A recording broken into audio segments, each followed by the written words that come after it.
मान्य सदस्यहरू, अब म प्रतिनिधि सभा नियमावली 2079 को नियम 213 को उपनियम 1 बमोजिम विविध कारणले लगातार 10 वा सोभन्दा बढी बैठकमा अनुपस्थित निम्नलिखित मान्य सदस्यहरूको अनुपस्थितिको सूचनाहरू सोही नियमको उपनियम 4 बमोजिम सभाको स्वीकृतिको लागि प्रस्तुत गर्दछु। क्रम संख्या 1, मान्य सदस्यको नाम: मान्य सदस्य मनोरमा शेरचन, मिति 2081 10/2 देखि 2081 12/19 सम्म, बैठक संख्या 27, उपस्थित हुन नसक्नुको कारण थेरापी चलिरहेको।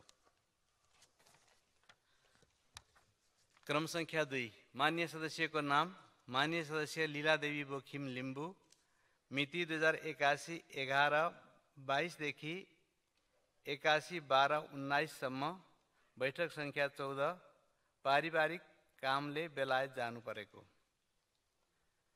क्रम संख्या 3, मान्य सदस्य सरस्वती बजीमय, मिति 2081 11/28 देखि 2081 12/19 सम्म, बैठक संख्या 11, विशेष कारणले देश बाहिर रहने स्थिति रहेको।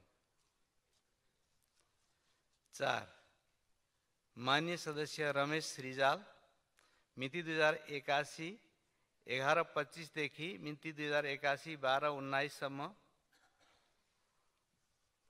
बैठक संख्या 12, कारण वैदेशिक भ्रमणमा। क्रम संख्या 5, माननीय दीपक बोहरा, मिति 2081 11/1 देखि मिति 2081 12/19 सम्म, बैठक संख्या 21।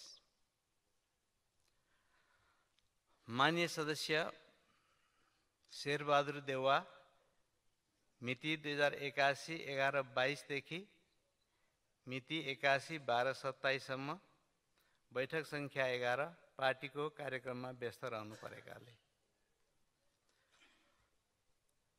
क्रम संख्या 7, मान्य सदस्य गीता बस्नेत, मिति 2081 10/18 देखि 2081 12/19 सम्म, बैठक संख्या 27, स्वास्थ्य उपचारमा रहनुभएको। उल्लेखित अनुपस्थितिको सूचनाहरूलाई स्वीकृति जनाइदिनु हुन अनुरोध गर्दछु।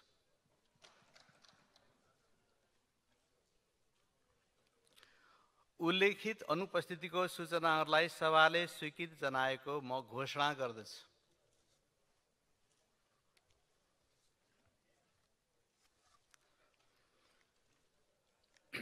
माननीय सदस्यहरू,